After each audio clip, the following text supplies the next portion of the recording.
ta'ala ka ciden kisini nema ni barka ba ye a b'a fɔ a ka hadisa la la yu'minu ahadukum hatta yuhibba li akhihi ma yuhibbu li nafsi ko aw dɔla kelen ka limaniya tɛ dafa aw dɔla kelen tɛ kɛ limaniya jɔn haqiqa ye fa ka fɛn kanu a balima ye a ye fɛn min kanu a yɛrɛ ye. Allahu akbar. Fi ka fɛn kanu i balima ye e be fɛn min kanu i yɛrɛ ye. Riwaya dɔ la ko i ka fɛn fana ɲɛsiranya i balima ye i be fɛn min ɲɛsiranya i yɛrɛ ye. Ayi i be fɛn jugu min kɔn i yɛrɛ ye i ko fɛn jugu kelen kɔn i balimakɛ fana ye. O kɔrɔ n'i tɛ fɛ tɔɔrɔ fɛn o fɛn ka i sɔrɔ e kana o tɔɔrɔ laɲini abada k'o ɲɛsi i balimakɛ walima i balimamuso ma. Nin bɛ faamuya alakira sallallahu alaihi wasallam a ka kumakan ba in kɔnɔna la ne balimakɛw ani ne balimamuso. Allahu tabaraka wa ta'ala a kumana an ye madinakanw kan kuranɛ kɔnɔna la. A b'a kan k'a ɲɛfɔ an ɲɛna al-anfal le butin musaka minnu bɛ sɔrɔ ni silamɛw ye jihadu kɛlɛ kɛ n'u ye kafiriw kɛlɛ n'u ye musaka minnu sɔrɔ kafiriw mana boli ka minɛnw fɛn minnu to u kɔ olu bɛ tila silamɛw ni ɲɔgɔn cɛ cogo min na. O ɲɛfɔli de la Allahu ta'ala nana kuma an ye sa Allahu akbar madinakaw kan. A ko subhanahu wa ta'ala والذين تبوأوا الدار والإيمان من قبلهم يحبون من هاجر إليهم ولا يجدون في صدورهم حاجة مما أوتوا ويؤثرون على أنفسهم ولو كان بهم خصاصة ومن يوق شح نفسه فأولئك هم المفلحون. الله أكبر. أقول مدينة كانوا نوما يحبون من هاجر إليهم كوبي مغوفة مغومنو يحجرة كنا أولوما.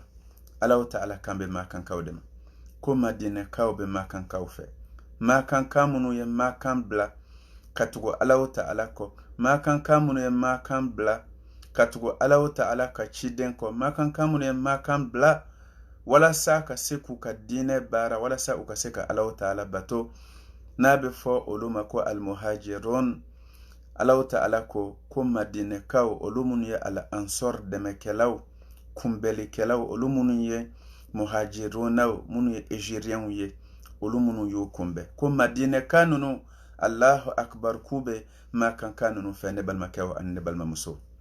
Maintenant makan kanunu nale madina munawwara dɛmɛw kunbɛ munu ko ɲɛsinen do u ma. Allahu ta'ala ko madina kanunu ka ko la wala yajiduna fi sudurihim hajatan mimma utu ko kɔniya kelen tɛ u dusukun na keleya kelen tɛ o dusukun na juguya kelen tɛ o dusukun na k'o ɲɛsin makan kanunu ma ko a sababu la olu bɛ ka dɛmɛ minnu sɔrɔ. Allahu akbar.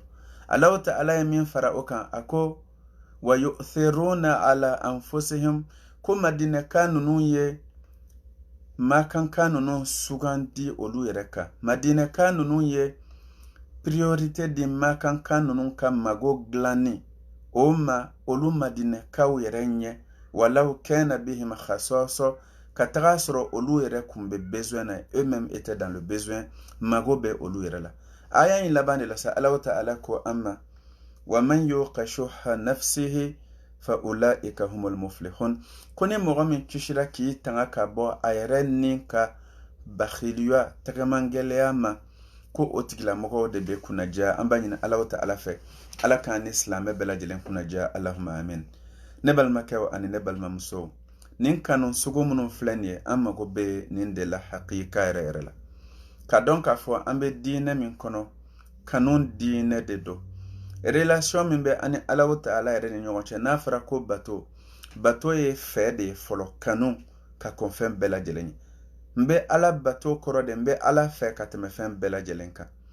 An kan ka kɛ Allahu ta'ala fɛ an kan ka kɛ Allahu ta'ala ka ciden fɛ ka tɛmɛ danfɛn bɛɛ lajɛlen kan. An bɛ ala fɛ ka tɛmɛ fɛn bɛɛ kan. An bɛ Allahu ta'ala ka ciden fɛ ka tɛmɛ an fa ni an baw an furuɲɔgɔnw ani an denw bɛɛ lajɛlen kan. Mɔgɔ fɛn fɛ ka di an ye an bɛ kira Muhamadu fɛ sallallahu alaihi wasallam ka tɛmɛ a bɛɛ lajɛlen kan. n'an bɔra o yɔrɔ la an bɛ Alahu Ta'ala ka nabi ɲumanw a n'a ka cidenw bɛɛ lajɛlen fɛ, wa n'an bɔra o yɔrɔ fana la an bɛ Alahu Ta'ala a ka jɔn ɲumanw bɛɛ lajɛlen de fɛ. Nin de ka kan ka sinsin limaniyadenw dusukun na, nin kanu in ka taga ɲɔgɔn ma, ne balimakɛw ani ne balimamuso, an ka kan ka kɛ ɲɔgɔn fɛ. ɲɔgɔn kanu min filɛ nin ye o ka kan ka sinsin an ni ɲɔgɔn cɛ, an ka misiriw kɔnɔ, an ka denbayaw kɔnɔ, an ni an furuɲɔgɔnw cɛ, an ni an fa ni an baw cɛ, an ni an denw cɛ, an ni Allahu akbar an sigiɲɔgɔnw cɛ, ɲɔgɔn minɛ ka ɲɔgɔn kanu Allahu tabaraka wa ta'ala yɛrɛ jati kama, ka Ala kanu Ala kama, ka da kan an bɛ Ala de kanu. Sabu n'i bɛ se ka fɛn dɔ kanu Ala kama, o kɔrɔ de fɔlɔ ko e bɛ Allahu tabaraka wa ta'ala yɛrɛ de kanu, ne balimakɛ ani ne balimamuso. An mago bɛ nin de la bi bi in na. Donc vraiment a baara fɔlɔ o de ye ɲɔgɔn kanu ye, ka ɲɔgɔn kanu ka ɲɔgɔn minɛ. Ala kira dun ko a ka hadisa la ko aw dɔ la kelen ka limaniya tɛ dafa, aw dɔ la kelen tɛ kɛ mumini ye f'i ka fɛn kanu i balima ye, i ye fɛn min kanu i yɛrɛ ye. O kɔrɔ ye di ko kanu tɛ se ka dan dusukun dɔrɔn ma. A ye n b'i fɛ nka n bɛ fɛ sanpɛrɛn ka jigin i kan, o tɛ tiɲɛ ye, c'est que n t'i fɛ de. O kɔrɔ ye di ko n'i ye mɔgɔ min kanu hakika la, i bɛ hɛrɛ de kanu a ye. N'i ye mɔgɔ min kanu hakika la Ala kama, i t'a fɛ tɔɔrɔ k'a tigi sɔrɔ abada. Ni Alakira sallallahu alaihi wasallam a ka yamaruya ye. Allahu akbar. I bɛ taga sɔrɔ an kɔni ka fɛn dɔ kanu i balima ye, i ye fɛn min kanu i yɛrɛ ye. Allahu akbar, o ye diinɛ in excellence de ye. Ni an ma se o la, wa o ka gɛlɛn dusukun ma kosɛbɛ, surtout an bi mɔgɔw dusukun. La moindre des choses o de ye an kana tɔɔrɔ kanu Ala ka danfɛn ɲumanw ye, an kana tɔɔrɔ kanu Ala ka danfɛnw ye, an kana kɛ ka tɔɔrɔ kanu mɔgɔ si de ye, ne balimakɛw ani ne balimamuso. Donc vraiment l'amour fraternel, an b'a fɔ al-mahabba wal ukhuwa, dans le sens de l'amour et de la fraternité, sinon l'amour fraternel même, eh bien, an mago bɛ au-delà dans notre communauté. Il faut que an ka an ni revoit, il faut que an dusukun kɔnɔna ta, an ka o lajɛ, an ka sɛnsɛn. Fɛn dɔw bɛ yen an ka olu bɔ an dusukun kɔnɔ, sentiment dɔw bɛ yen an ka olu bɔ an dusukun kɔnɔ. An ka hɛrɛ de kanu ɲɔgɔn ye, c'est très important. An ka hinɛ ɲɔgɔn na de an dusukun kɔnɔna la, an ka ɲɔgɔn kanu de, an ka tɔɔrɔ ɲɛsiranya ɲɔgɔn ye, ne balimakɛw ani ne balimamuso. An mago bɛ nin na vraiment pour renforcer cette communauté là. An mago bɛ wallahi ni valeur ninnu de la. Dusukun ɲumantigiw ko bɛ dilan ni olu de ye. Minnu ŋaniya ma ɲi ko tɛ se ka dilan ni olu ye abada. Hashidu ko tɛ se ka dilan ni olu ye. Ɲɛngow ko tɛ se ka dilan ni olu ye. Adamadenya jugu ko tɛ se ka dilan ni olu ye. Yɛrɛ bonyalaw ko tɛ se ka dilan ni olu ye. Yɛrɛ yiralaw ko tɛ se ka dilan ni nin si de ye. Il faut que an k'an yɛrɛ dusukun sɛnsɛn, an k'an dusukun kɔnɔnata lajɛ, sentiment dɔw